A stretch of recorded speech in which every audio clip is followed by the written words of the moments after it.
Noel, grabe, ang gwapo mo na lalo simula nung naging pulis ka. Kuya Ranel talaga, gusto mo pa ata akong utuin eh. Hindi kaya, totoong sinasabi ko. Tsaka nga pala, mabuti naman na dumating ka. Mas lalo na kasing dumarami ang pagkawala ng mga tao dito sa baryo namin. Oo naman, matitiis ko pang pabayaan kayo. Dati dito naman ako nakatira eh, kami ng pamilya ko. Lumipat lang ako nung nakapag-aral na ako sa kabilang bayan. Hindi na kasi talaga kakayanin ang puwersa ng mga tanod at mga opisyal na bantay ng barangay na to. Yung pulis sa bayan, nako, hindi naman kumikilos. Buti ka pa, kahit nasaan ka dun sa malayo, naisipan mong magpasahin dito. Hindi po ako nagpasahin dito. Sa katunayan, ang hepe namin ang nagdesisyon. Alam kasi niya sa record ko na dati ako nakatira dito noon. Tsaka wala pa nga ho akong 1 taon, naging lisensyado na akong pulis. Pero at least, maayos na ang buhay mo ngayon. Nandiyan na pala ang pulis na magiging kapartner mo sa pag-iikot sa kagubatan kapag gabi. Kanina pa ba siya dumating? Kanina lang din. Babae ba yung partner mo? Huwag kang magalala. Sasama naman kami sa'yo sa pag-iikot sa buong kagubatan kada gabi. Sige po.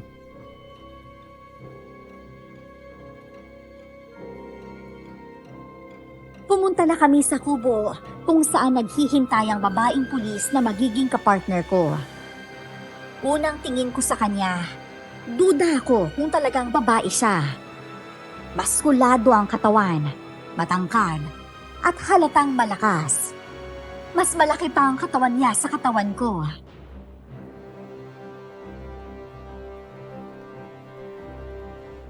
Magandang umaga. Pasensya na kung pinaghintay kita. Ayos lang. Ako nga pala si Pamela. Ako naman si Noel. Totoo ba na isa kang katutubong tagapangalaga dati sa kagubatan? Oo, noon yun na hindi pa namatay ang mga magulang ko. Nung sabay kasi silang nawala, lumipat ako dun sa kabilang bayan at dun ako nakapagtapos ng pag-aaral. Wow, edi alam mo pala yung pasikot-sikot sa kagubatan. Hindi na ako sigurado ngayon dahil ilang taon na rin ako hindi nakakapasok dyan. Sa nakita ko, marami na nga talaga ang nagbago. Ang mabuti pa, magpahinga ka na muna kahit saglit lang, Noel. Maya-maya, iikot ko kayo sa kagubatan para maging saulado nyo na rin. Sige po.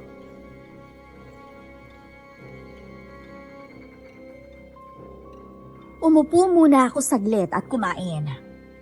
Maya-maya pa, merong isang batang lalaki na dumating. May dala siyang handog para sa amin ni Pamela. Natuwa naman ako sa ginawa ng bata.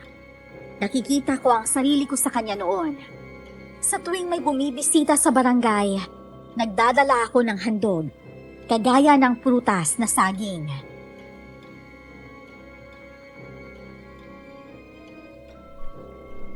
Matamis po ang langka na yan. Kainin nyo mamaya habang umikot kayo sa kagubatan.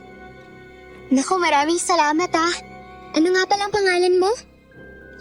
Ako nga po pala si Renji. Ako naman si Pamela. At siya pala si Noel. Pwede ba akong sumama sa inyo papunta dun sa kagubatan? Hindi naman po delikado kasi kasama ko naman kayo. Oo, pwede. May liwanag pa naman, tsaka huwag kang magalala, kami ang bahala sa'yo.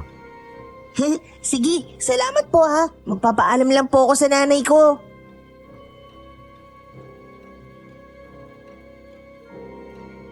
Nagmadali ang batang umuwi sa kanilang tahanan.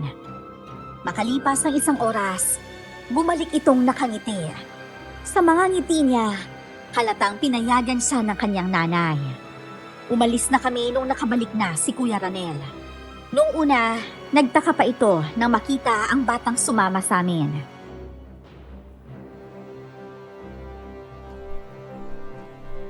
Bata, hindi ka pwedeng sumama sa amin papunta dun sa loob.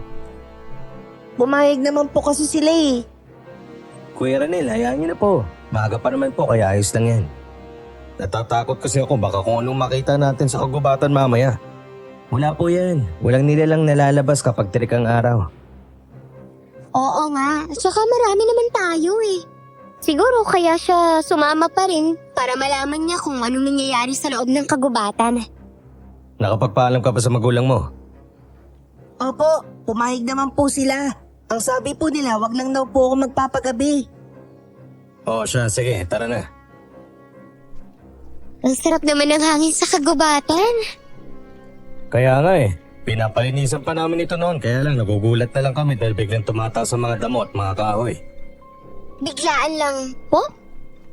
Oo, para bang dinidiligan araw-araw at basta na lang tataba. Malamig po kasi ang gubat, kaya po ata sila lumalaki kaagad at dumadami. Naalala mo pa, Noel, ang ilog dito? Alam mo bang natuyo din yun bigla? Talaga? Aba, napaka-imposible naman. Kaya nga eh. Wala eh, yun talaga ata ang desisyon ng Diyos para sa baryo. Marami ang nakikinabang sa ilog na yun na nagmumula dito. Naapektuhan nga ang mga palayan ng tao. Ano kaya kung doon na lang kami sa kabila? Tapos, kayo dito sa kanan. Mag-iiwalay tayo? Pwede naman kasi alam naman ni Noel ang daanan palabas ng gubat. Para matingnan namin ang kabilang bahagi ng gubat. At kapag meron naman kayong napansin na kakaiba, i-radio nyo na lang sa amin. Sige, ikaw Renji, kanino ka sasama? Sa inyo na lang po, kagawad.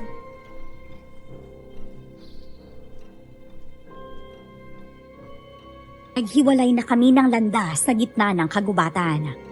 Habang naglalakad kami, nakakarinig ako ng malakas na halinghing na nagmumula sa mga kakaibang nilalang. Kailangan kong maging kalmado para hindi matakot si Pamela.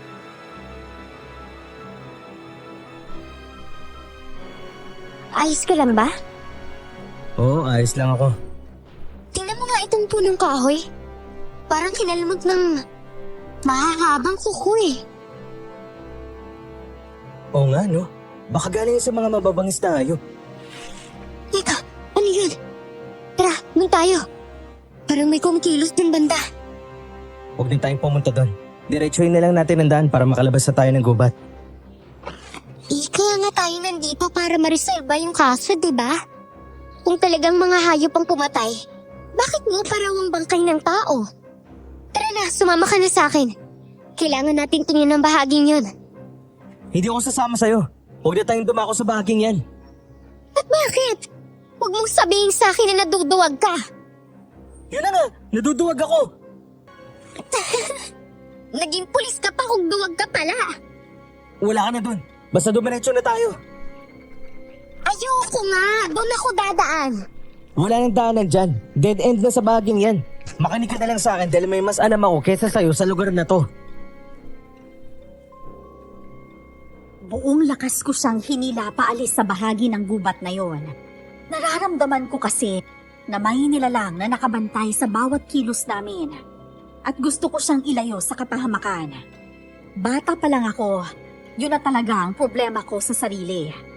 Ang pagiging matalas ng pandinig na kahit paghinga ng ibang tao ay naririnig ko. Nagalit sa akin si Pamela.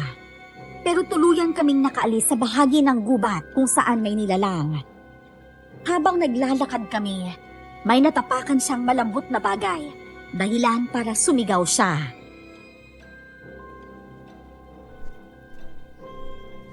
Anak na!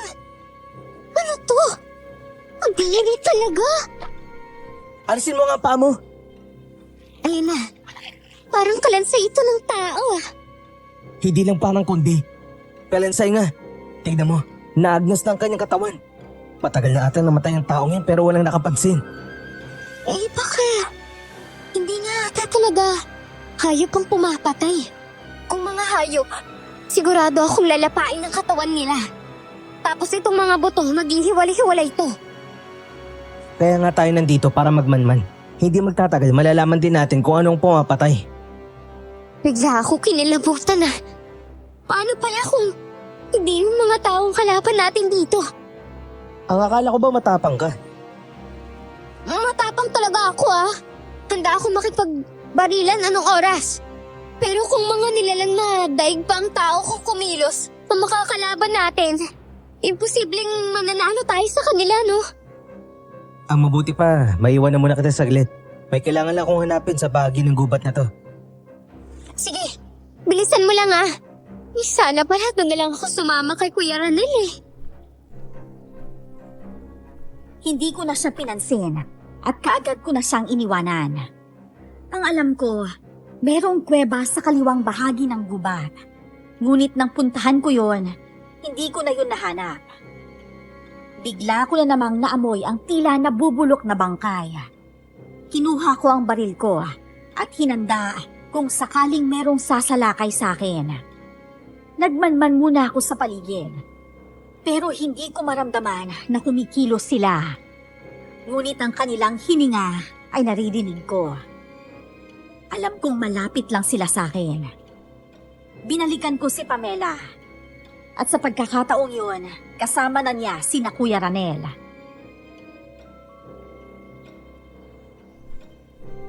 Kanina ka pa umalis bakit ngayon ka lang bumalik? Alam mo bang may mabangis na hayop dito kanina nagpakita sa akin? Anong ginawa mo sa kanya? Pabarilin ko rin sana Kaya lang nakatakbo. Nung dumating sina Kuya Ranel. Saan ka ba galing, Noel? May tinignan lang ako doon. May bangkay po kami nakita doon. Meron buo pa yung katawan pero nakatanggal na yung ulo. Kinakain na nga ng uod kaya ang hirap putukuin kung sino sila. Yan ang kadalasan na nangyayari sa lugar na to. Sa tuwing sasapit naman ng gabi, nagsisilabasan sila. Parang mabilis tangin pero nagagawa nilang pumatay. Ano naman kayang halimaw yan? Umalis na tayo dito sa kagubatan. Sumunod naman sila sa akin na lumabas ng kagubatan. Hindi ako dumiretso sa kubo. Tumambay muna ako sa lilim ng malaking punong mangga para preska ang hangin. Lumapit si Renji sa akin at niyaya akong pupunta sa barangay hall. Nagtungo nga kami doon at nakikita ko ang bagong gawa na facility sa barangay.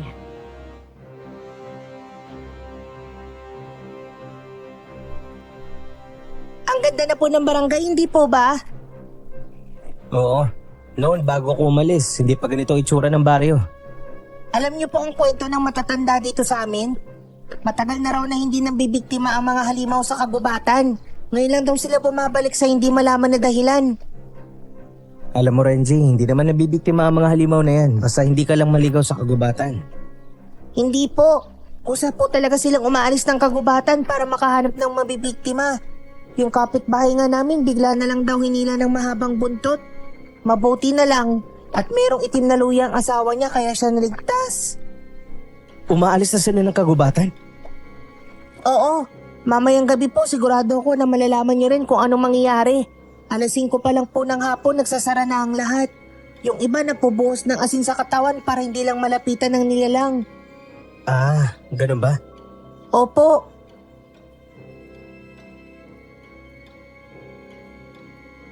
Habang nag-uusap naman kami, isang babae ang lumapit sa kinaroroonan namin. Maputi siya at matangkad kahit may edad na.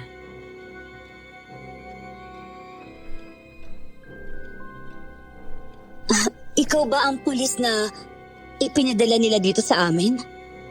Opo, ako nga po. Bakit hindi ka naka-uniforme? Kasi nanggaling kami dun sa kagubatan eh. Ha? Pumasok kayo doon? Kaunting ingat lang. Dahil kahit mga pulis kayo, hindi niyo sila kayang labanan. Mababangi sa mga halimaw na nakatira sa kagubatan. Kuta nila yan, kaya dapat hindi yan pinapasok. May tinignan lang kami dun sa gubat. Basta, kaunting ingat lang. Tsaka nga pala, mag-isa ka lang ba? Kasama mo ba itong bata na pumarito? Hindi po, dito lang po kami nagkakilala. Ikaw bata, taga saan ka? Doon po sa kabilang bayan. Kuya Noel, pasyal naman tayo doon sa sementeryo. Ang ganda ng sementeryo ngayon kasi bagong gawa din. Oo, sige. Ate, mauna na po kami. Sige, napadaan lang naman ako kaya lang nakita kita. Sabi ko lang nga be, na ikaw ang pulis. Sa katawan mo palang halata na.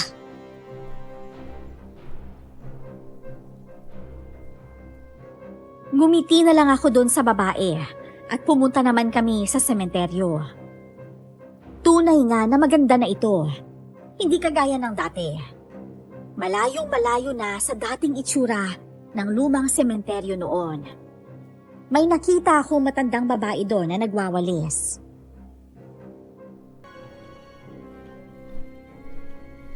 Sino naman ang matandang yun? Ang alam ko po, siya ang tagalinis nitong sementeryo. Sinusulan daw siya ng mga taga-bayan. Lumapit kaya tayo sa kanya. Kayo na lang po. Manguhuli na muna ako ng gagamba habang nag-uusap kayo. Oo, sige.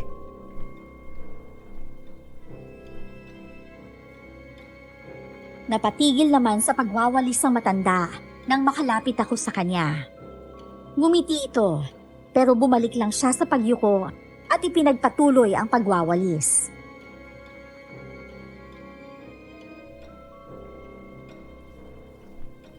Kunwari, aasikasuhin ang kaso na nangyayari sa barangay.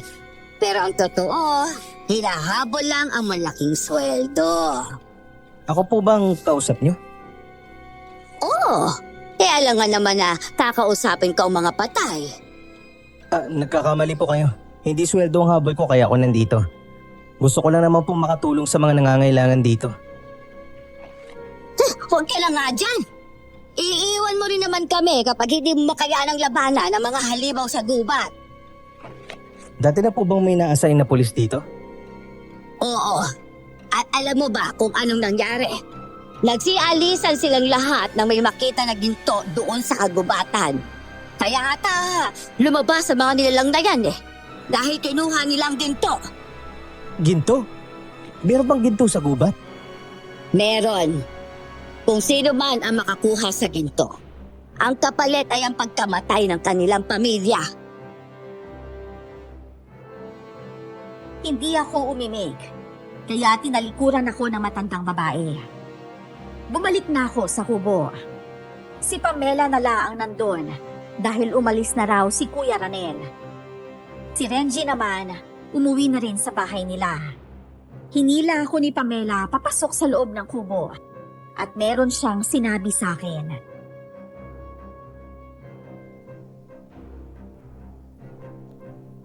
Ang sabi ni Kuya Ranil, mayroon nga daw talagang nambibiktima sa baryo na to, na kung tawagin ay Ebwa. Ebwa? Ano naman uri ng halimaw yun?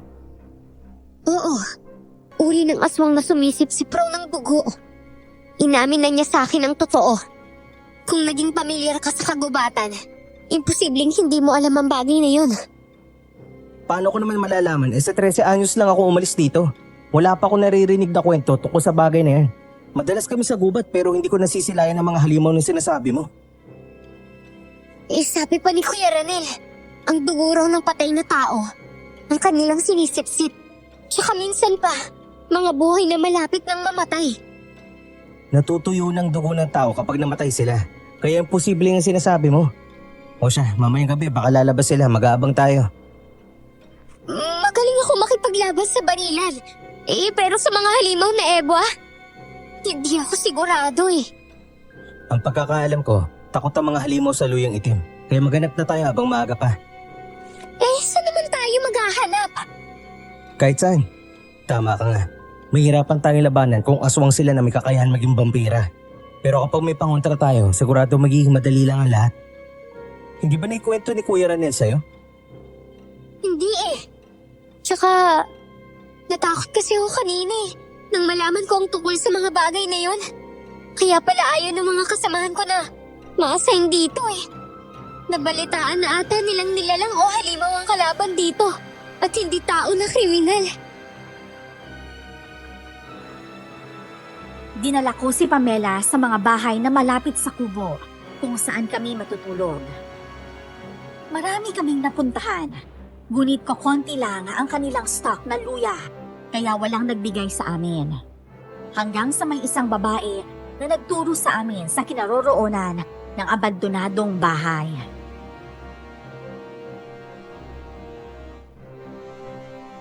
Saan ba kasi tayo dadaan? Ang tataas ng damo dito oh. Dito tayo dumaan sa kaliwa. Kaliwa? Ang sabi ng babae sa bandang kanan daw eh. Ako na lang ang pakinggan mo para makapaglakad na tayo. Marami yung maaari mangyari mamayang gabi. Ang gusto ko lang naman hindi tayo mapahamak. Walang kakampi o tutulong sa atin kapag inatake tayo ng nilalang na Ebwa. Sana naman maisipan ni Hepe na dagdagan ng pulis na ipapadala niya dito. Kaya natin to, Pamela. May tiwala ako sa'yo. Hindi ka ipapadala dito kung alanganin ang kakayahan mo.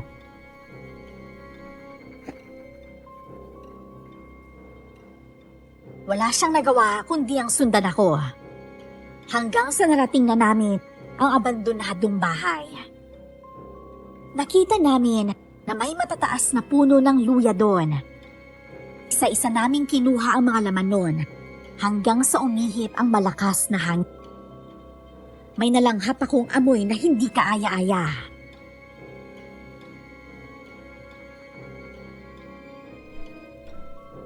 Titignan ko lang ang bahay Oo, mag-iingat ka. Dito ka lang Kung may napapansin kang kakaiba, tawagin mo lang ako. Ang mabuti pa, samahan na lang kitang tignan ng bahay. Mabilis lang naman kunin ang mga itim na luya na to mamaya. Mas mabuti pang samahan mo na lang muna ako. May naririnig ako mula sa loob ng bahay na yan. Parang may nilalang sa loob eh. Tatadyakan ko ang pinto at papasukin. Alam mo na kung anong gagawin mo para maprotektahan mo ako Ako nang bahala sa'yo. Buong lakas kong tinadyakan ang pintuan. Nasira yon at bumulaga sa amin ang katawan ng isang lalaki. Namumuti ito. Halatang wala ng dugo. Napatakip na lang kami pareho ni Pamela ng aming ilong dahil nangangamoy patay ang paligid.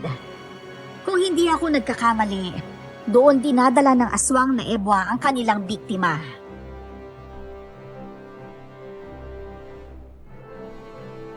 Kailangan natin ipaalam sa mga opisyal ng barangay ang tungkol sa bahay na to. Bago lang ata ang namatay na taong yun Sige, pagkatapos natin kumuha ng luya, umalis na kaagad tayo. Ngayon lang talaga ako naniniwala na iba-iba ang uri ng mga aswang. Totoo nga na may mga aswang na iniinom lang ang dugo ng tao. At hindi kumakain ng mga laman loob. Ang mabuti pa, mauna ka na bumalik doon sa kubo. Sigurado ako na may mga tao na doon. Dali mo sila pabalik dito para makita nila tong bangkay. Sigurado ka ba dyan sa gusto mong magpaiwan dito sa lugar na to? Oo, kaya ko naman ang sarili ko. Bilisan mo na. Tumango si Pamela at kaagad na itong umalis. Naririnig ko ang halinghing ng mga halimaw sa paligid at pilit kong binabaliwala yun. Hanggang ngayon, nakabantay pa rin sila sa akin. Inikot ko pa ang kabuuan ng bahay hanggang sa likod. Hindi ko naman inaasahan na makikita ko. Naroon ang maraming bangkay. Inuuod at inaagnas. Makalipas ang isang oras, bumalik nga sina Pamela. Kasama na nito si Kuya Ranel at iba pang barangay tanod. Itinuro ko sila sa mga bangkay at halos hindi sila makapaniwala nang makita yon.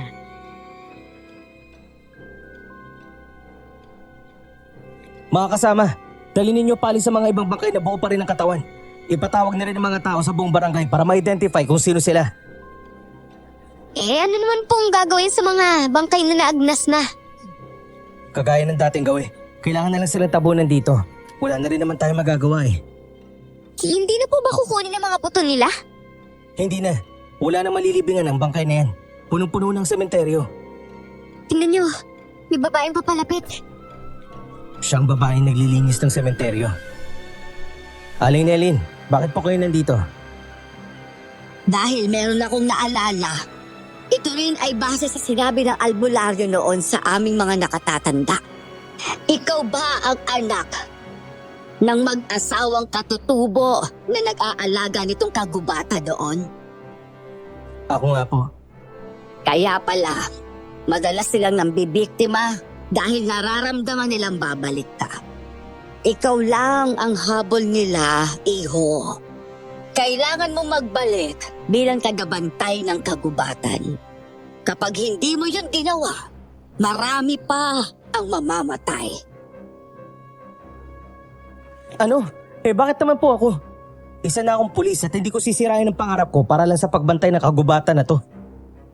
Kayo na mga magulang mo ang may kasalanan ng lahat. Sila ang dahilan kung bakit naghahasik ng lagim ang mga ebwa.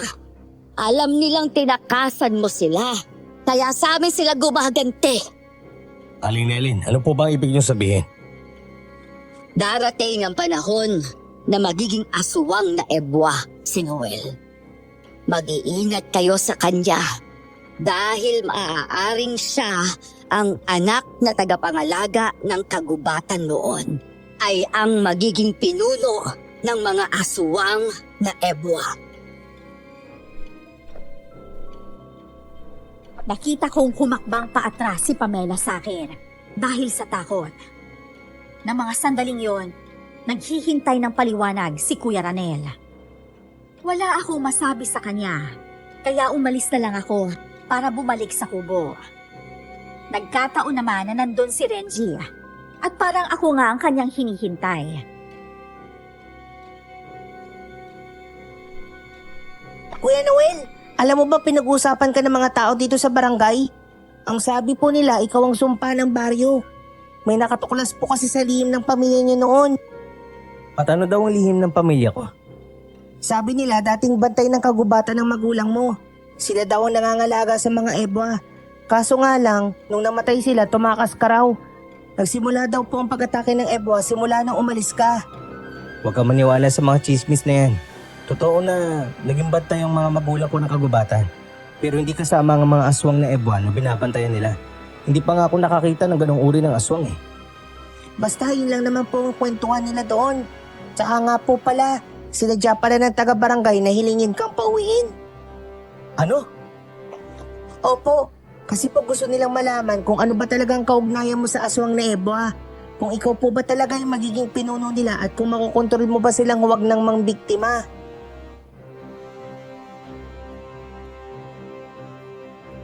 Lumayo ako noon dahil ayaw kong maging sagot sa problema ng mga tao laban sa aswang na Ebwa. Gusto ko ng katahimikan. Ngunit sa sitwasyon ko ngayon, para akong lumundag sa kumukulong tubig ng kawali.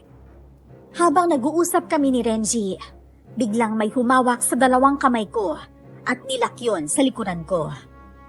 May tumutok rin ng baril sa bato ko, kaya hindi ako nakakilos. Hindi ka pala dapat pagkatiwalaan. Sinabi na nila sa akin ang totoong ginawa mo sa mga magulang mo. Ang mga magulang mo pala ang dahilan kung bakit nabuwa ang lahi ng mga Ebwa. Hindi ko alam kung anong pinagsasabi mo. Huwag ka na nga magmaang-maangan. Alam ko na ang totoo. May nakapagsabi sa akin, isang albularyo dito sa baryo. Pinauwi ka nila para gawing pain sa mga aswang na Ebwa. Pasensya na talaga, Noel. Ang iniisip lang namin ay ang kaligtasan ng mga tao sa barangay. Alam namin na may kakayahan kang pigilan ng mga aswang na Ebwa. Dalhin na natin siya sa facility sa barangay at dikulong. Bakit yun naman ako ikukulong? Ano kasalanan ko, ha? Para kung sakaling may halaga ka nga sa mga aswang na Ebwa, darating sila doon para iligtas ka. Isang magandang pagkakataon para sa mga tao na mapatay sila. Sino naman dito may kakayahan na mapatay sila? Walang makakatapos sa kanila, Pamela. Ayon sa albularyo, ikaw ay maaaring magligtas sa amin o di kaya magdala sa amin ng panganib. Pinagtulungan ako ng mga tanod na hilahin papunta sa facility. Ikinulong nila ako doon at pinabantayan sa mga tao. May iilan na may dalang pangontra laban sa aswang na Ebwa. Duda rin naman ako kung darating sila dahil matagal ko nang pinutol ang ugnayan ko sa mga nilalang na yon.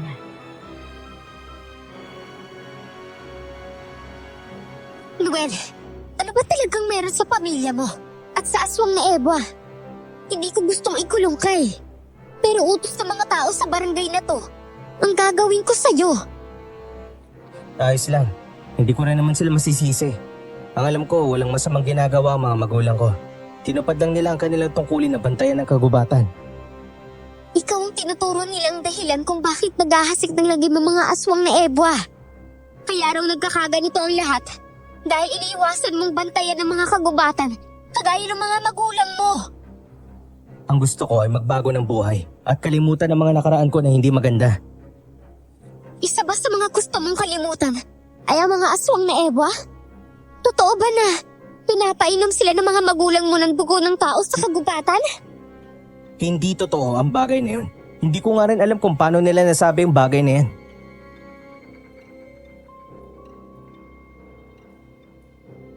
Nakita kong papalapit si Renji sa kinaroroonan namin. May dala siyang tinapay at inabot niya sa akin yun. Kuya Noel, kainin niyo po yan. Malapit na po sumapit ang gabi kaya po maganda kayo. Nasa inyo naman po ang baril niyo kung sakaling dumating ang mga aswang na ebwa. Huwag ka mag-alala sa akin, Renji. Kayang-kaya kong protektahan ng sarili ko laban sa aswang na yan. Kasi po sigurado ako na walang tutulong sa inyo. Hindi ko naman papabayaan si Noel eh. Kung hindi niyo po siya pababayaan, bakit kayo pumayag na ikulong siya dito? Eh wala kasi akong magawa dahil yun ang gusto ng mga tao. Alam ko po na hindi masamang tao si Kuya Noel. Naghahanap lang po sila ng masisisi kaya nila siya tinuro. Ang mahalaga, mapatunayan lang na si Noel kalaban niya rin ang mga aswang na ebwa. Sino naman po ang kakampi sa aswang na ebwa? Eh hindi naman ata lingid sa'yo na malakas ang kutob ng mga tao na may kaugnayan ng mga magulang ni Noel sa mga aswang na ebwa. Yun ang dahilan kung bakit siya gustong ikulong ng mga tao. Eh mahirap raw kasing patay ng mga aswang na yun at kaya raw sila lumalabas dahil alam nilang babalik si Noel dito. Noon pa man po na wala pa dito si Kuya Noel, nambibiktima na talaga ang mga aswang na ebwa. Eh kaya nga, ang nakasulat raw kasi sa libro ng albularyo, darating daw ang panahon na sasakupin ng mga ebwa ang barangay. Alam mo ba kung bakit? Kasi kusa daw darating ang kanilang pinuno na pinaniniwalaan nilang si Noel. Hindi po totoo yan. Hindi ako naniniwala sa kanila. Salamat talaga, Renji. Kahit papano, mayroong isang taong naniwala na hindi ko talaga kakampi ang mga aswang na ebwa.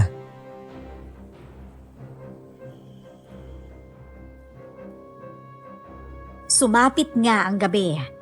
Naging handa ang mga tao sa pagdating ng aswang na ebwa. Tahimik ang paligid, kaya hindi ko naramdaman na darating sila.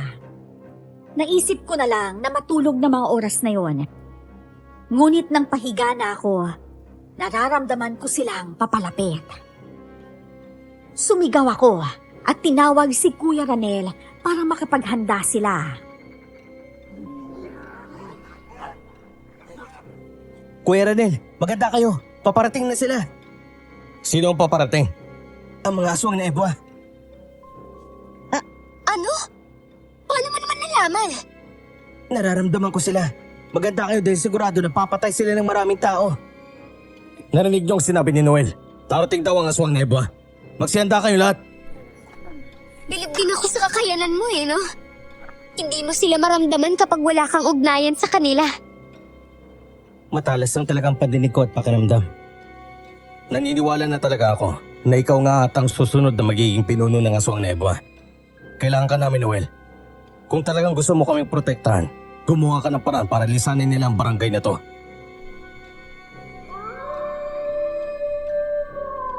Nang mga oras na yon, nakita ko na sila ulit. May nilalang na may mahahabang buntot at matutulis na mga ngipin. Kakaiba ang kanilang anyo. Anyong nakakatakot. Mapupula ang mga mata at parang balat ng kabayo ang kanilang balat. Matulis at mahaba ang kanilang mga kuko na siyang nakakapatay sa mga tao sa oras na matusok nila ang kanilang bibiktimahin. Nagsimulang magkagulo ang lahat nang makita nila ang mga ebwa.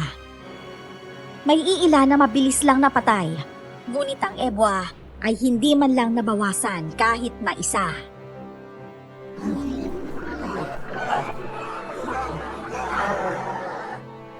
Marami sila! Kailangan nating pakawalan si Noel para makatulong siya sa atin. Kapag ginawa natin yon, ay di matatangin nila si Noel. Mga aswang, ako harapin nyo! Hoy! Ikaw na bata ka! Halika rito! Ayun ang aswang na ebwa. Sasalakayin ka na niya. Kailangan nga talaga nila ang luyang itim. Wala tayong laban sa kanila kapag gumagamit tayo ng baril. Magaling silang umilag sa bala. Gagamitan natin sila ng asin at luyang itim. Ilabas niyo ang inyong mga luya at tirahin ang mga aswang na ebwa. Maingay ang paligid habang nakikipaglaban ang mga tao sa mga aswang. Isang matandang ebwa ang napatingin sa akin. Biglang napatigil ang kanilang pag-atake sa mga tao. Lahat naman ng mga tao ay bumaling ang tingin sa akin. biglang umalis sa mga ebwa na mga oras na yun.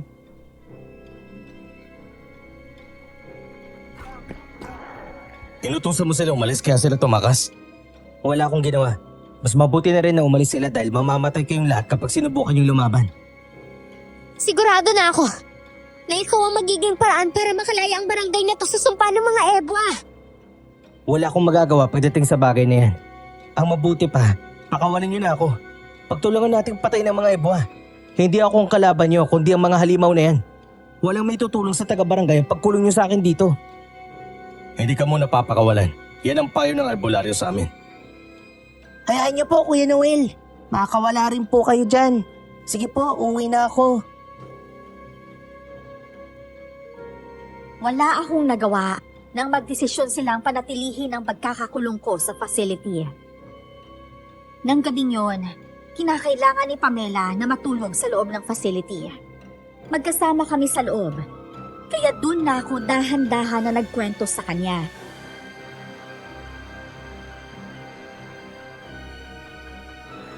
Totoo na naging tagapangalaga ang mga magulang ko sa kagubatan. Ngunit may dahilan ang mga bagay na yon. At ano naman ang dahilan? Hindi ko alam kung maniniwala ka sa akin. Pero mayroong kasunduan ng pamilya ko sa angkan ng mga ebwa. Ang kasunduan na yun ay huwag galawin ng mga ebwa ang mga tao sa barangay at kapalit ang pag-aalaga nila sa kagubatan. Eh paano naman yung sinasabi nilang pinapainom ng mga magulang mga dugo ng mga ebwa? Walang katotohanan ng bagay na yun.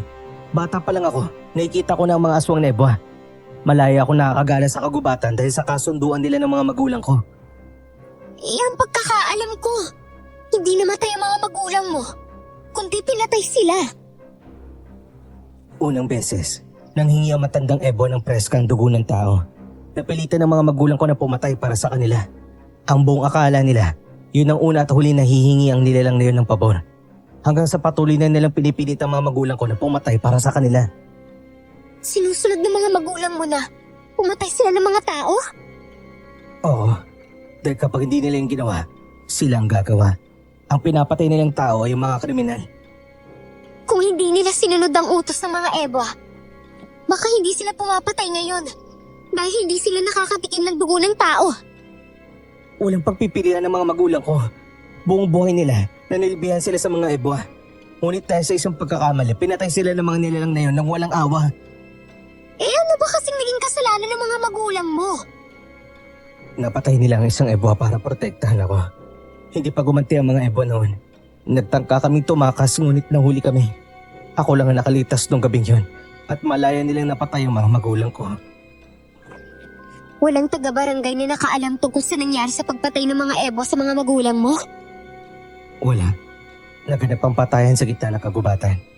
Nang nakalaya na akong lumabas, doon ako umalis. Hinakala ng mga tao na naaksidente ang mga magulang ko. Nung umalis ka, tsaka nagsala kayo mga ebo sa barangay eh. Sa tingin mo, ano kaya ang dahilan nila? Dahil sinira ko ang kasunduan sa kanila at meron akong kakayahan para maramdaman sila. Ito ay isang sumpa galing sa mga aswang na ebwa. Hindi ko alam tuloy kung maniniwala pa ako sa iyo eh. Kung talagang may galit sa iyong mga ebwa, bakit hindi ka nila sinalakay? Pagkus parang natakot pa sila sa iyo nung nakita ka nila.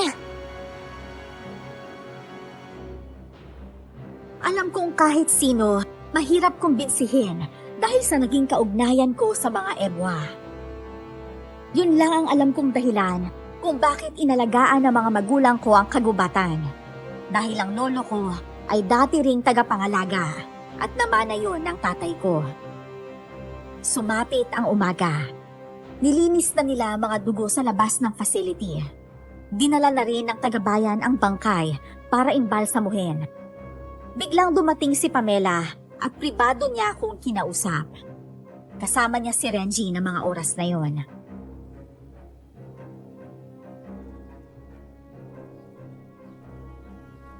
Naalala mo ba yung matandang babae na tagalinis raw ng sementeryo? Oo naman. Bakit? Anong meron sa kanya? Kasi nakita ko siya sa sementeryo kanina. Hindi ko alam kung bakit ko siya sinundan pero huling-huli ko talaga kung ano mga ginagawa niya. Naging halimaw siya. Naging ebwa. Nakita kong sinisip niya ang katawan ng bangkay. Ano? Kung ganun, ang matandang babae na yun ay posibleng isang aswang na ebwa. Ganun din sana ang kutob ko pero may sinabi sa akin si Renji.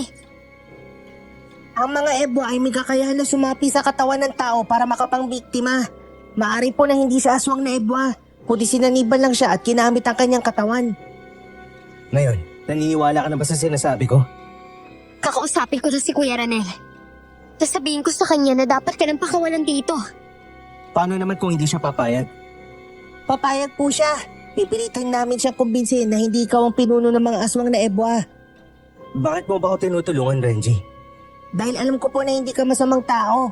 Alam ko na kaya ka nandito para tapusin ang mga aswang na ebwa. Malakas ang kutob ko na kaya natatakot sila sa'yo dahil alam nilang ikaw ang makakapatay sa kanila.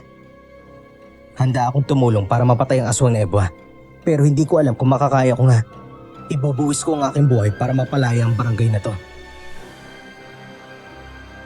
Nang dumating na si Kuya Ranel, kinausap na nga ni Pamela na pakawalan ako. Hindi pumayag ang lalaki dahil pinapanindigan talaga niya na ako ang pinuno ng aswang na ebwa. Nagkaroon ng kumusyon. May iilan na gustong palayain ako. Isa sa kumampi sa akin ay ang matandang lalaki na hindi ko kilala kung sino.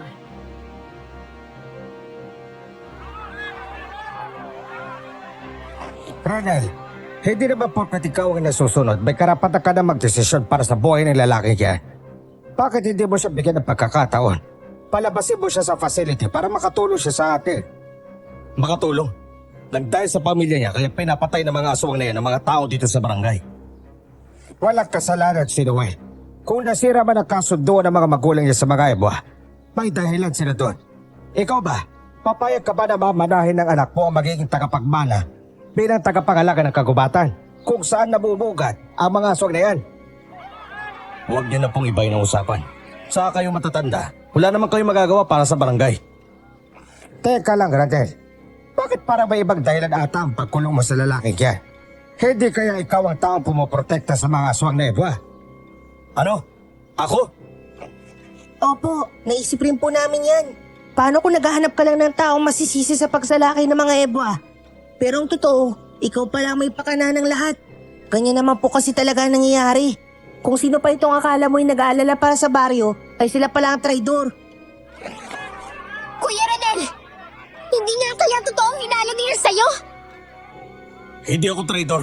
Ginagawa kong bagay nito para sa barangay. Kung talagang ginagawa mo ito para sa barangay, palayain mo ang lalaking yan. Kayo din. Sa pagkakataong yun, napangiti ako. Dahil marami na ang sumang-ayon na alisin ako sa facility. Hindi nakainig si Kuya Ranel hanggang sa pumayag na lang siyang pakawalan ako.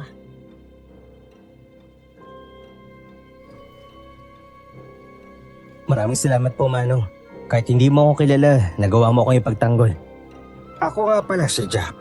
Malakas kasi talaga ang kutob ko. Kaya ikaw ang magiging sagot sa matagal na namin pinoproblema. Alam ko na may kakayahan kang patayin ng mga ebwa. Naniniwala ako sa iyo, Iho.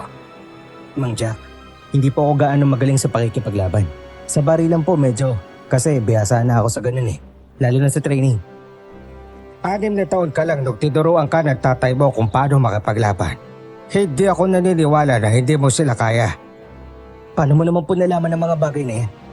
Basta, 1 dekada nang sinasakop ng mga aswang na ebwa ang baryo. Pero sa pagkakataon na ito, siguradong matatapos na ang paghahari-harian nila. Kung may kaugnayan pa ito sa pangangalaga ng mga magulang ko dati, kailangan ko silang harapin. Sana nga manalo ka sa laban, Iho.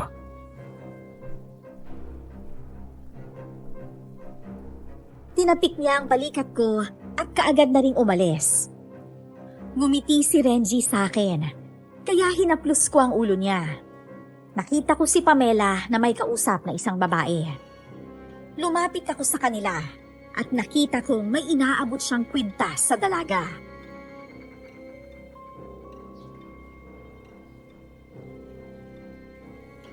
Tanggapin mo na ito, Iha. Isa itong proteksyon na galing sa simbahan. Kakailanganin niyo yan kontra sa mga aswang na ebwa. At saan po galing ang bagay na yan? Sa lumang simbahan pa ito galing. Matagal ko na itong ginagamit bilang proteksyon laban sa mga aswang. Kaya ako ito ibinibigay kay Pamela para hindi siya masalakay ng mga halimaw na yon. Mas kakailanganin niyo yan. Kayo ang puntirino ng mga ebwa. May baril ako at malalabanan ko sila gamit to. Hindi naman ata masama kung tanggapin mo ang bagay na yan. Mas maganda nga yan para sa safety mo kapag pumasok tayo sa kagubatan. Ayos lang ako. Sa susunod ko na lang tatanggapin ang bagay na yan, ate. Itago mo na lang muna yan ngayon. Oh, sige. Basta, kung gusto mong kunin to, sabihin mo lang sa akin, ha? Buti naman at pinakawalan ka na nila, Noel. Ito kasing si Ranel, puro tamang hinala. Oo nga po eh. Ang akala ko talaga doon ako matatagalan sa loob ng facility. Marami ang naniniwala sa'yo na hindi ka masamang tao. At isa na ako dun. Maraming salamat naman po. Ayaw kong tumanggap sa mga bagay na galing sa taong hindi ko naman kakilali. Mukha naman siyang mabait. Nag-aalala lang ata siya sa'yo dahil babae ka pa naman. Magaling naman po atang makipaglaban si Ate Pamela sa mga aswang kaya hindi na niya kailangan po yun. Basta ayaw ko rin naman magsuot ng mga ganun, no? Pero alam mo bang meron din akong anting-anting? 3 pa nga yun eh. Bakit hindi mo sinuot? Dinadala ko naman yun palagi pero hindi ko sinusuot. Naniniwala din ako sa anting-anting na yun. Kahit hindi naman yung isuot, basta nakadikit lang sa akin, gagana pa rin ang kapangyarihan nun. Paano kung magsimula na tayo manghuli ng mga aswang na ebwa mamayang gabi? Sino naman ang mga kasama natin? Kung sino lang yung gustong sumama. Pwede kaya akong sumama? Bawal ka doon kasi bata ka pa. Hindi naman sa minamalit kong kakayahan mo pero delikado kasi sa gitna ng kagubatan. Lalo na kung gabi. Huwag po kayong mag-alala. Magbabaon po ako ng mga pangontra. Sige na po, pumayag na kayong sumama ako. Pagiging suliranin ka lang namin, Renji. Kuya Noel, sasama po ako. Sige na, sumama ka na kung gusto mo talaga. Pero bagong lahat, humingi ka muna ng permiso sa mga magulang mo ha. Yay! Sige po.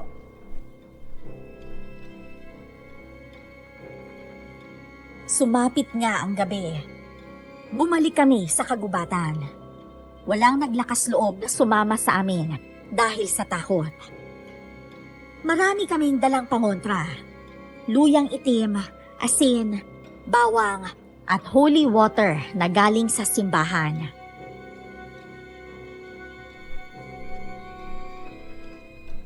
Hindi mo pa ba sila nararamdaman? Hindi pa.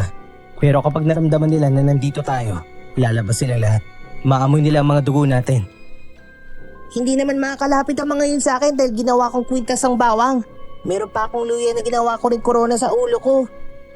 Pinaghandaan mo ang gabing to ah. Buti naman pumayag ang nanay at tatay mo. Kaya siguro malaki ang tiwala nila sa'yo na kaya mong labanan ng mga ebwa. Oo naman po. Alam nilang matapang ako at magaling. Nararamdaman ko na sila. Maganda na kayo. Dito tayo sa likod ng malaking puno. Kapag lumabas sila, magpaulan tayo ng bala. Nagsimula nang tumunog ang mga dahon at sanga na madadaanan ng mga aswang na ebwa.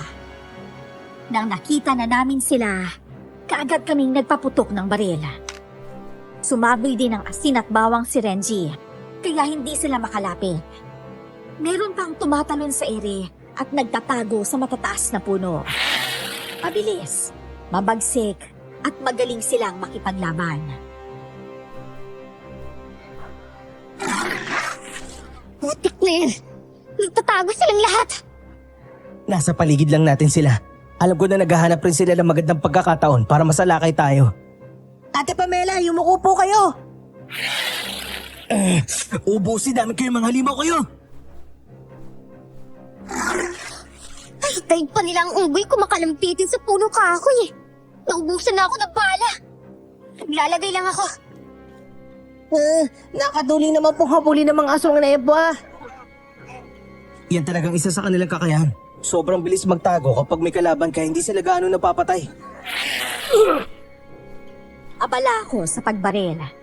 Si Renji naman, panay bantay sa mga ito para masabuyan ng asin at bawang. Hindi ko inaasahan na mahuhuli nila si Pamela. Malakas siyang sumigaw para humingi ng tulong. Tulungan niyo ako! Pamela! Nahuli nila sa Ate Pamela. Tara, sundan natin ang mga ibon na yun. Dali, bilisan mo. Nagsialisan po sila nung nakuha na nila sa Ate Pamela. Nandito sa bandang kapatagan ng kuta nila. Konting bilis pa, Renji. Tingnan mo yun. May taong umilaw sa mga ebwa. Oo nga. Sino kaya ang taong yan? Napatigil ang mga ebwa nang may ilaw silang nakita. Takot sila sa liwanag. At kaya sila nakakapangbiktima sa araw ay dahil gumagamit sila ng ritual para makasanib. Inasinta ng taong yun sa mataang ebwa na may hawak kay Pamela, kaya nabitawan siya. Pamela, tumakbo ka na rito. Andiyan na ako! Ayos ka lang po ba? Oo. Kaya lang, may sugat ako sa balikat eh. Ang sakit. May dala naman tayong gamot dito. Kayo mga aswang! Mga salot kayo sa lipunan namin! O ito, sige! Masunog na kayo sa silaw ng flashlight ko! Si Ate Joey. Siya ang nagligtas sa akin. Nagulat kami nang umilaw ang buong paligid. Nagwawala ang mga ebwa at yung iba ay tumalon sa matataas na kahoy para makaiwas sa liwanag. Sumuot naman ang iba sa matataas na damo. Paparilin ko ang mga yan! Wag! Baka matama mo si Ate Juvie. Oo nga po. Nasa harapan pa naman natin siya. Ito na lang ang gamitin mo. Tiniktik na luya na may halong asin at bawang. Akin na! Pumunta kayo sa akin!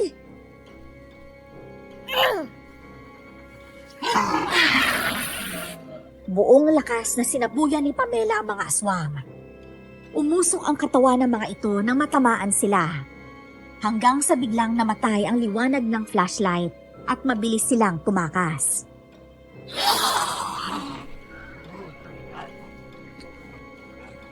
Lintik na yan! Ano nangyari? Ate Juvie, halina po kayo. Inulang ata ang battery ng flashlight ko. Pasensya na talaga kayo ha. Hindi pa natin napatay ang mga nilalang na yon. Ako, maraming salamat po dahil dumating po kayo para iligtas kami. Alam ko kasi na walang sumama sa inyo. Alam ko rin na dito madalas dumadaan ng mga ebwa. Hindi ko kayo pwedeng pabayaan. Kailangan ninyo ang gabay ko. Kung hindi kayo dumating, baka napatay na nila si Pamela. Malamang, hindi ko alam na hostage nila si Pamela. Ay nagmatsyag lang ako. At nang marinig ko may paparating, saka ako lumabas sa pinagtataguan ko. Napalayo ata tayo sa labasan ng kagubatan. Sumama kayo sa akin. May alam ako ligtas na lugar na medyo malapit lang dito. Bakit niyo naman sinama ang batang yan? Alam niyo naman kung gaano kadelikadong lugar na dinalhan ninyo sa kanya. Nagpupumilit po kasi siya. Sakit talaga na sugat ko. Mas lalong dumadami ang dugo. Akin na muna ang sugat mo. Tatalian ko lang para hindi ka gaano duguin. Tara na, umalis na tayo. Meron naman akong basbas ni Father bago ako pumarito. Sa simbahan po ba kayo palagi? Oo, naninilbihan ako doon para hindi ako lapitan ng aswang. At sa awa ng Diyos, ginagabayan naman niya ako.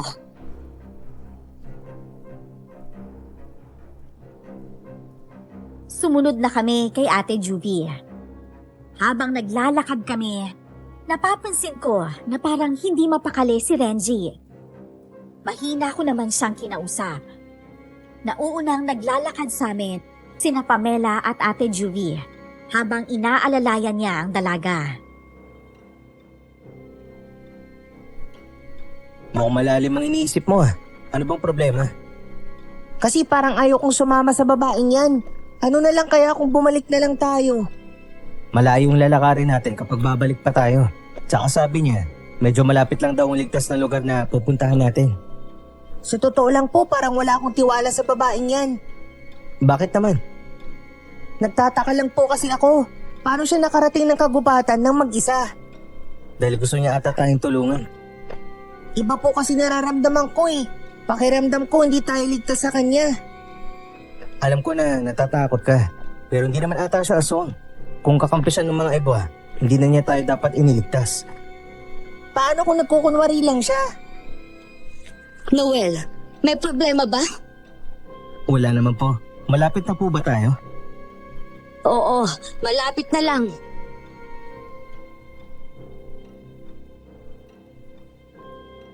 Narating namin ang Tagum Kuweba sa kagubatan. Kahit dating bantay ang magulang ko noon, di pa ako nakakarating sa bahaging yon. Malinis ang loob ng kuweba at merong umaagos na tubig. Magpahinga na muna tayo. Akin ang sugat mo, Pamela. Gagamutin ko na yan. Sige. Grabe. Talim talaga ng kuko ng mga aswang na yun. Kailan pa nagkaroon ng kuweba sa bahaging ito ng gubat? Hindi ko din alam pero nadiskubre ko lang ito noong nakarang linggo. Ang mabuti pa po, sisilip ako sa labas. Kailangan pong may magbantay sa lagusan ng kuweba. Delikado sa labas. Dito ka lang sa loob. Mararamdaman naman ni Noel kung may masamang nilalang sa paligid. Hindi ba? Opo, nakaramdam po ako. Hindi. Nandito din sila. Sinundan nila tayo. Kung gano'n, kailangan natin makalabas sa kuweba para hindi tayo matrap. Oo, tama ka. Tara, lumabas na tayo. Sino naman ang nagsabi sa inyo na pwede kayong lumabas? Kaya na sila! Pinaghandaan nila ang pagdating ninyo. Sabi ko na kasi sa'yo kanina, hindi po talaga magandang kutok ko sa babaeng yan. Hayop ka. Tinrider mo kami. Kagaya ng mga magulang mo dati, isa rin akong tagapangalaga ng mga ebwa. Taong simbahan sa araw, ngunit tagahain sa gabi. Matagal ko na itong ginagawa. Nagtatagumpay ako sa lahat ng plano ko. Napakawalang hiya mo. Nakapalibot na sa amin ang mga aswang na ebwa. Hinuli nila kami at dinala sa likod ng kuweba. Doon pala, may ginagawa silang ritual. Kuta pala ng mga ebwa ang napuntahan namin nang hindi namin alam. Pakawalan mo kami, Ate Juvie. Wala ka naman talagang ganap dito, Reggie. Kaya lang sumama ka pa eh. Silang dalawa lang naman sana ang kailangan. Pero dahil kusa mong hinatid ang buhay mo dito, sisiguraduhin ko na hindi ka mabibigo. Maiinom nila ang mga dugo mo. Anong nangyayari? Bakit sila nagre-ritual? Para sa gagawing alay sa inyong dalawa. Alay? Bakit pati ako? Dahil kayong dalawa ang may kakayahan para patayin ang lahi ng ebwa. Pero syempre, alam namin na hindi ninyo alam kung paano yon gagawin. Kaya ang plano, uunahin namin kayong papatayin. Alam ko na, hindi ka isang aswang na ebwa.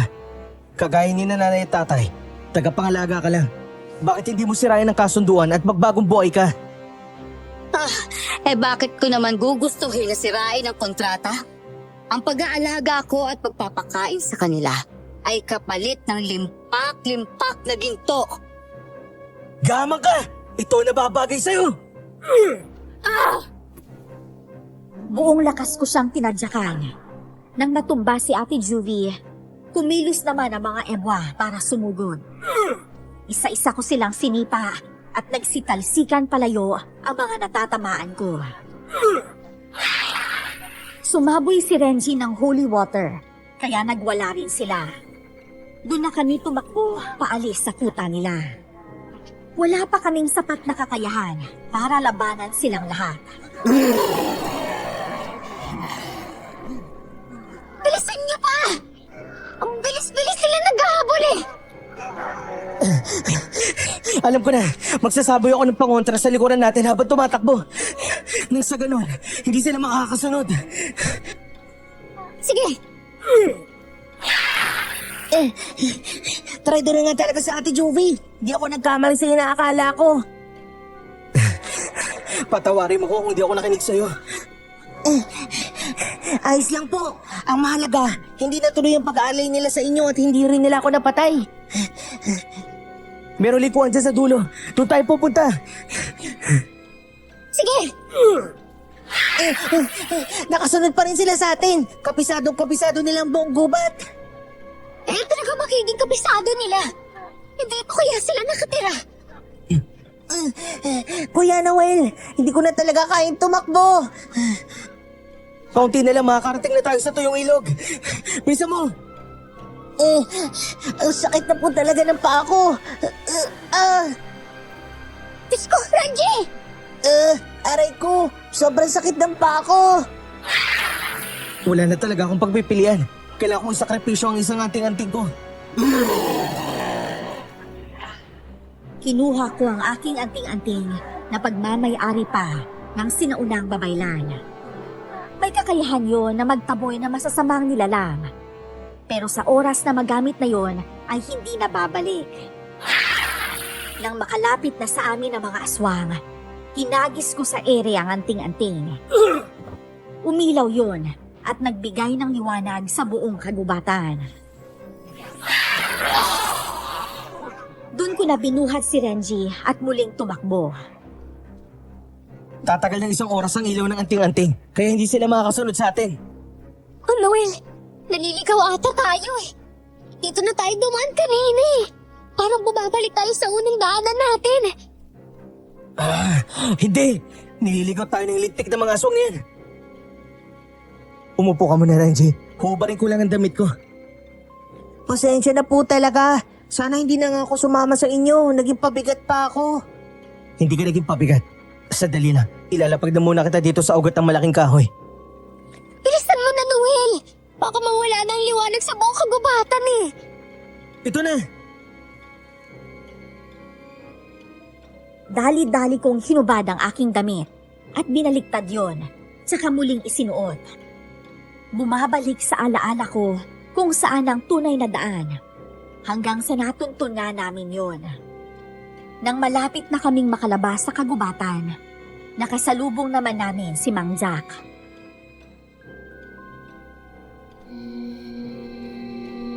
Dito kayo tumaan. May patibong dyan ang mga aswang na ebwa. Hindi. Pero palabas na ito ng gubat. May mali talaga nangyayari. Lolo! Lolo? Lolo mo si Mang Jack? Opo. Renji, paano kung nakakasiguro na siya si Lola mo? Paano kung ginagamit rin siya ng mga aswang na ebwa? Hindi siya maaaring gamitin ng aswang nebo dahil isa siyang albularyo. Diladyo na, sumama kayo sa akin. Pilit na bumaba si Renji sa mga bisig ko at paika-ikang lumakad papunta sa kinaroroonan ni Mang Jack. May isinaboy na kung anong bagay si Mang Jack sa paligid at dun ko napagtanto na malayo pa nga kami sa labasan ng kagubatan. Ilusyon lang ang lahat na akala ko makakalabas na kami doon. Diladyo na, unti-unti nang nawawala ang liwanag sa anting-anting mo. Ano, Noel? Susunod ba tayo sa kanya? Oo, sa tingin ko isa nga talaga siyang kakampi. May tiwala ko kay Renji na hindi niya tayo tatraidroin. Tara na, bago pa dumilim ang paligid. Makarating pa tayo sa paanan nitong kagubatan bago pa mawala ang liwanag ng anting-anting. Masabay, bilisan lang natin. Saktong nakarating kami sa paanan ng kagubatan nang nawala ang liwanag ng anting-anting. Merong matutulis na kawayat na nakapalibot sa kubo. May nakasabit din doon ang mga bote na may lamang tubig o di kaya langis. Merong asin, bawang at luya na pinalibot din sa kubo.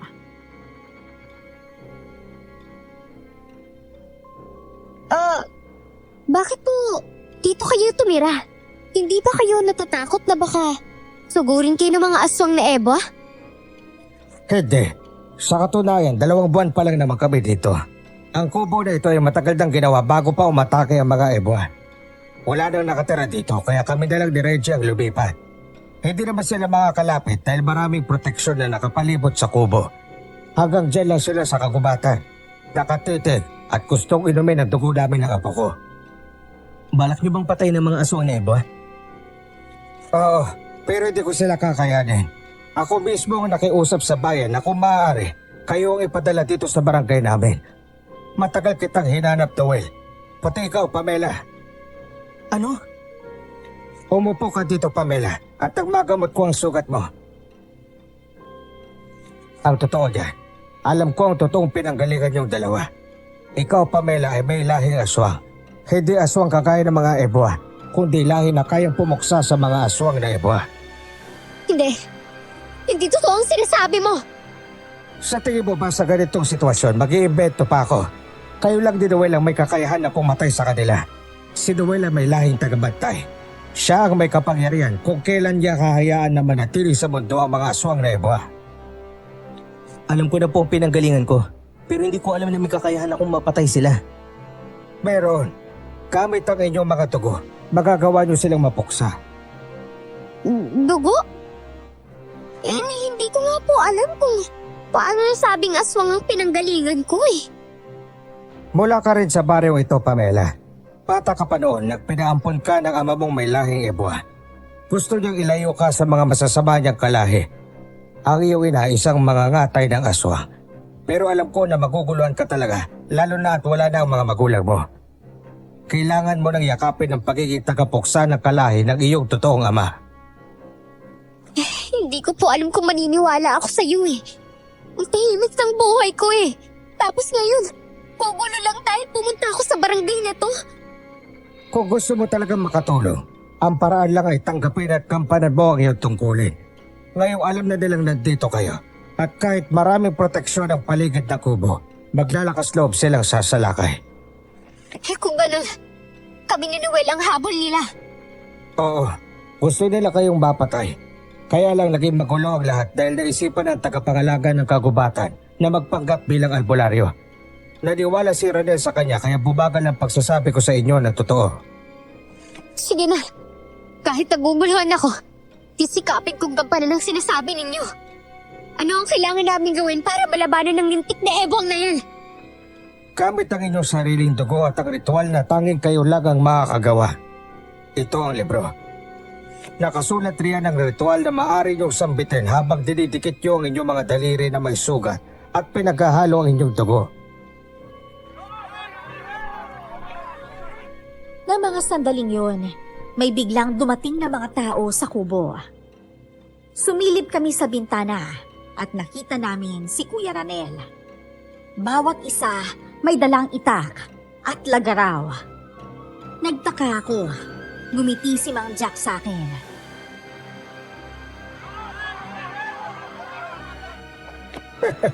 Naniwala sila sa akin na ngayong gabi tatapusin niyo ang mga ebwa. Dumating ba sila para tumulong? Oo, habang nasa kagubatan kayo, pinipilit ko silang paniwalain na kayo ang tagapagligtas. Kung ganun, lumabas na tayo na makausap natin sila. Lo, iba ka talaga kung kumilos. Oo naman na po. Mang Jack, paparating na nga sila dito. Tara na, magbigay tayo ng hudyat sa mga kakampi natin. Sumenya si Mang Jack na paparating na ang kalaban, kaya nagsihanda silang lahat. Meron pa sa kanilang may dalang pana. Nakita ko may hinandang pampasabog si Mang Jack. Hinawakan namin ni Pamela ang libro at binasa ang ritual. Kapag hindi natin sila kakayanin, tsaka na natin gagamitin ang ritual. Kaya lang baka maraming mapapahamak. Kakalimutan ko palang sabihin, kailangan kapag gagawa kayo ng ritual yung dalawa, nariyan ang pinakamatandang ebwa. Nakita ko ng pinakamatandang Ebo na yan. Siya ang pinakamalakas sa lahat. Kapag namatay siya, mamamatay din ang mga kalahi niya. Siya ang matandang babae doon sa sementeryo. Siya nga, at siya din ang sumumpa sa'yo, kaya matalas ang iyong pagdinig at pakiramdam.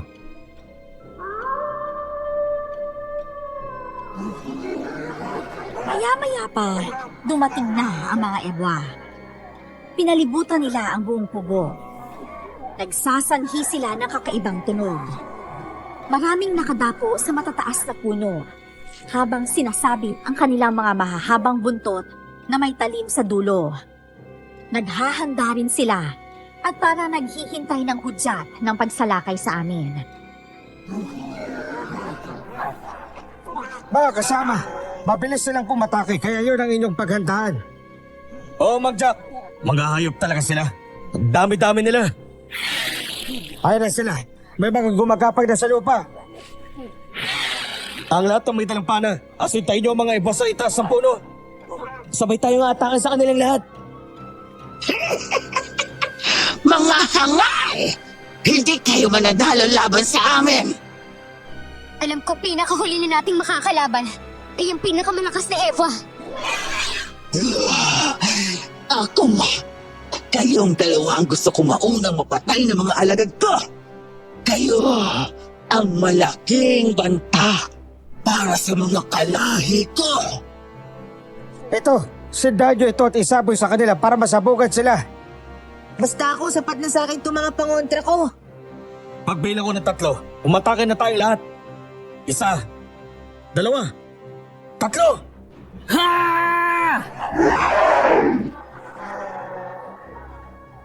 Sabay-sabay na pinana ng mga tao ang mga ebwa sa itaas ng punong kahoy.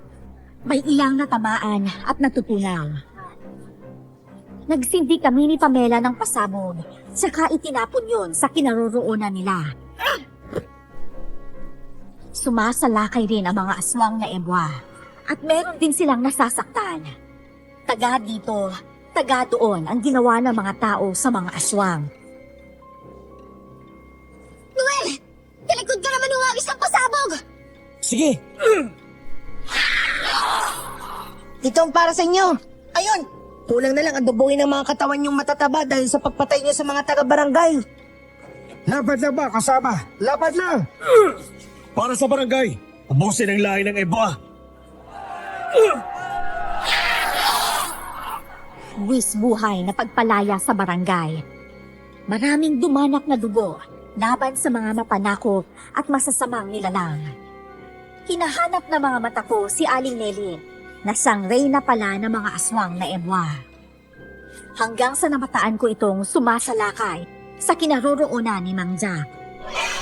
Nakalmot at natusok niya ng kanyang matalim na buntot ang likuran ng matandang lalaki.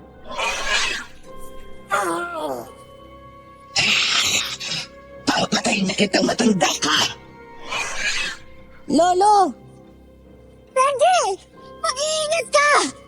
Ikaw naman ang binabantayan niya! Kailangan ko tulungan si Mang Jack. Sige! Hilahin mo siya dito papunta sa gitna natin! Para maprotektahin natin siya! Hayop ka, aswang ka! Itong ganti ko sa ginawa mo sa lolo ko! Mahina! Hindi mo lang ako magawang tamaan! Mas mabilis siyang kumilos kesa sa lahat! Papupudnukan ko siya ng baril! Pamela, hihilahin ko na si Mang Jack. Protektahan mo kami sa kanila. Sige! Dalihan mo! Habang hinihila ko si Mang Jack, may iilang mga aswang na gustong umatake sa amin. Binaril sila ni Pamela, kaya walang nagtagumpay na makalapit sa amin. May na ba ang tamang panahon para gawin natin ang ritual? Baka kaya nyo ba wisikan ng dugo nyo ang pinakamatandang ebwa para malusaw ang katawan niya? Ano po? Kailangan pang wisikan? Akala ko po ba magbabanggit lang kami ng ritual? Kailangan nyo siyang matamaan ng dugo nyo para tuluyan siyang mamatay. Humanda na kayo! Inikutan tayo ng mga ebwa! Pinalibutan kami ng mga aswang at lahat sila naglalaway habang nakatingin sa amin. Mabilis kong kinuha ang aking baril at pinutukan ng isang aswang. Nasapul ko ito sa ulo, kaya bigla itong natunaw. Nang namatay ang isa nilang kasama, doon na sila umatake. Ginamitan namin sila ng pangontrang luya at asin, kaya napaatras silang lahat. Binisikan sila ni Renji ng holy water at may iila na natunaw. Biglang nahuli ng isang ebwa ang bata at hinagis ito ng may kalayuan. Nakita kong napaluwa ng dugo ang bata at humina. Inubos na talagang pasensya ko. Anong gagawin mo? May isa pa akong anting-anting dito. Gagamitin ko na lang din yun ngayon para matapos ang laban. Gusto kong mamatay silang lahat sa mga kamay ko. Ano kaya kung gawin na natin ang ritual?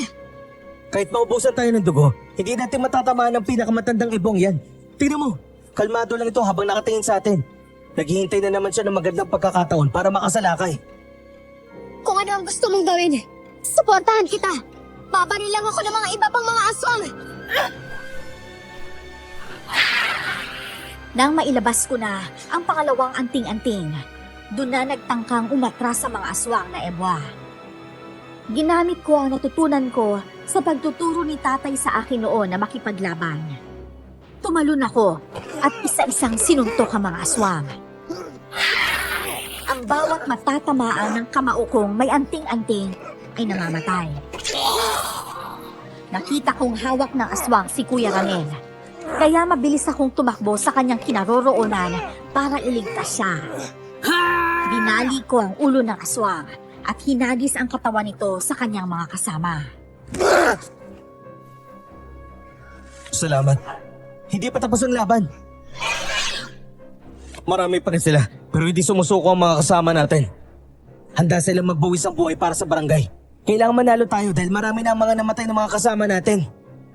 Mananalo tayo. Alam kong kaya mong ipanalo ang lahat, Noel. Noel! Renji, iligtas mo siya! Lintik daswang ka. Ibaba mong bata at kung harapin mo kung talaga malakas ka. Hindi. Malakas talaga ang loob mo na mapapatay mo ako. Isusunod kita sa mga magulang mong traidor. Pumalakhak ang halimaw, tsaka tumalon papunta sa mataas na puno. Hinulog niya si Renji, kaya mabilis akong tumakbo para masalo siya. Nawala ng malay ang bata, kaya dahan-dahan ko siyang inilapag sa lupa. Iligtas niyo ang apo ko! Saglit na lang to, Mang Jack. Puntirihan niyo na ang matandang aswang para matapos na ang laban. Sige! Halika na, Noel! Ako na magwiwisik sa kanya ng dugo natin at ikaw ang magbabasa ng ritual. Oo! Sino gagawin natin? Hindi ko na talaga pababayaan na makatakas ka sa mga kamay ko. Masubukan nga ang lakas mo kung talagang magaling ka. Wisikan mo na siya, Noel! Anak nang, nakailag na naman siya. Hindi pa naipanganak ang taong makakapatay sa akin. Habulin mo lang siya. Ako na bahala magbasa ng paulit-ulit sa ritual. Kapag napatay ko siya, matatapos ang lahat ng to. Gagawin ko to para sa mga tao sa baryo. Naghabulan kami ng matandang ebwa. Hindi ako nakapaghanda nang tumigil siya sa pagtakas at bigla akong inatake. Nakalmot niya ako sa braso, sabay hampas ng kanyang buntot. Lumaon ang talim ng buntot niya, kaya napadapa ako sa lupa. Isa kang lampang tagapagligtas. Kaya, paano mo akong matatalo? Noel! Kaya mo pa ba? Oo, kakayanin ko. Ayop ka talagang aswang ka! Babarilin kita! Huwag ka na magpapaputok dahil nagsasayang ka lang ng bala. Mahirap silang tamaan dahil sa angkin nilang bilis. Eh kung gano'n, ano gagawin natin? Hindi rin natin sila matatamaan ng mano-manong laban lang eh. Ang gagawin ninyo, sumuko na lang kayo para matapos ng laban. Kayong dalawa lang naman ang pinakagusto kong patayin. Lumapit ka dito at magdala ka ng kahon. Hati tayong dalawa sa mga dugo nating pinatak. Kailangan na isa sa atin ang magtagumpay na wisikan siya. Hinati namin ni Pamela ang dugo. Tsaka dalawa na kaming naghahanda sa pag-atake sa kanya. Ininda ko ang sakit ng sugat ko at mabilis siyang inatake. Nagawa niyang sugatan si Pamela at bauna ng kanyang matalim na buntot ang balikat ng babae. Dinilaan niya ang dugo ni Pamela na naiwan sa kanyang buntot. Sinambit ko ang ritual at winisikan siya. Ayos! Nawisikan na nga kitang hayop ka. Hindi ito maaari mangyari! Hindi pwede maging tama ang nakasulat sa libro! Noel, gamitin mo itong kutsilyo dala ko. Saksakin mo siya. Pakihagis mo sa kinaroroonan ko. Ayan na, pulutin mo at saksakin siya habang nagwawala pa siya sa sakit. Mukhang hindi ko na siya kailangan saksakin. Tignan nyo, umuusok ng kanyang katawan.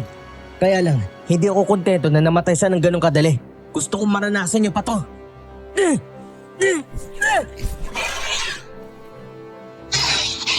Humanda ka sa pagbabalik ko!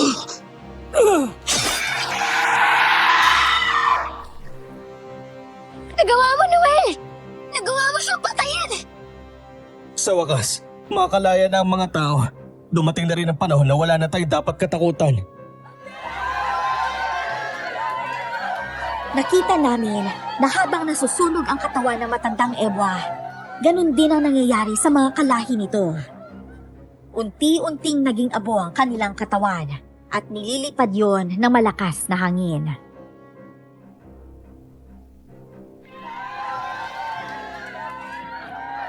Noel, tulungan mo si Renji.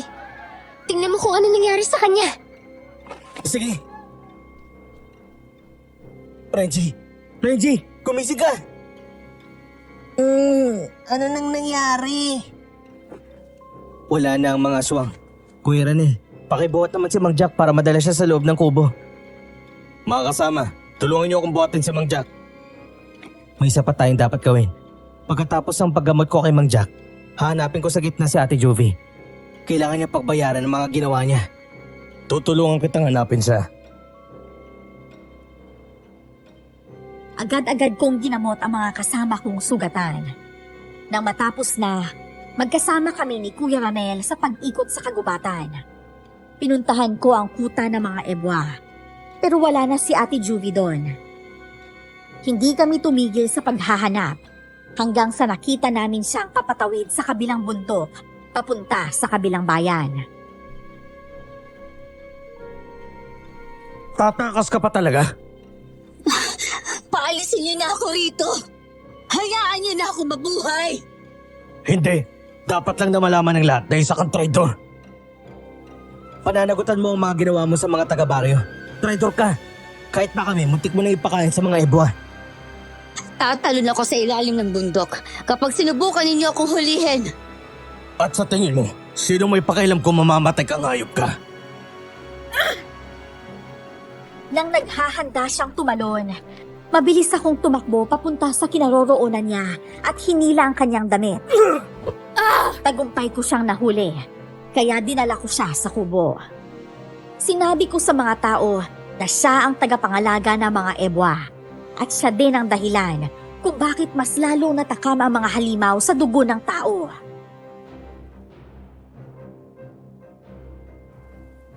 Bukas, bagong buhay na haharapin ng mga tao. Wala na silang dapat katakutan. Wala nang dapat alalahanin. At dahil sa inyo yun, kung hindi kayo dumating, baka hanggang ngayon sinasakop pa rin kami ng aswang. Patawarin mo ko sa pag-uhusga ko sa'yo. Ito kasi ang may kasalanan ng lahat eh. Si Juvie na isang demonyita. Hindi ko kasalanan kung nagpauto kayo sa akin. Patayin niyo na ako kung gusto ninyo akong patayin. Sa tingin niyo ba natatakot ako sa inyo? Napakadali naman ng lahat kapag pinatay ka namin. Kailangan mo pagbayaran ng ginawa mo, Juvie. Sobrang saya ng mga taong naligtas ng gabing yun. Pero naroon pa rin ang lungkot dahil sa ibang namatay. Sumapit ang umaga. Nasilayan namin ang buong kagubatan. Hindi na ito gubat. Nawala ang matataas na puno na siyang pinagtataguan ng mga aswang na Ebwa. Naniniwala kami na kaya lumago at dumami ang mga puno dahil sa kanilang ritual ng matandang babaeng aswang. pumunta kami sa barangay hall. Maraming nag-aabang sa amin para magpasalamat.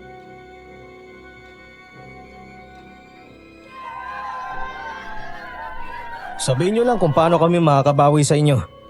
Ayos lang po yun. Nabiktima lang din po kayo kaya naunawaan kita. Anong plano ninyo sa akin? Napagkasunduan ng lahat na ikukulong sa facility si Juvie bilang kabayaran sa kasalanan niya. Hindi siya makakalabas hanggat hindi siya nakikitaan ng pagsisisi. O paano? Kailangan na namin ni Reggie na umuwi sa pamilya namin. Oo nga, naghihintay na rin po kasi si tatay.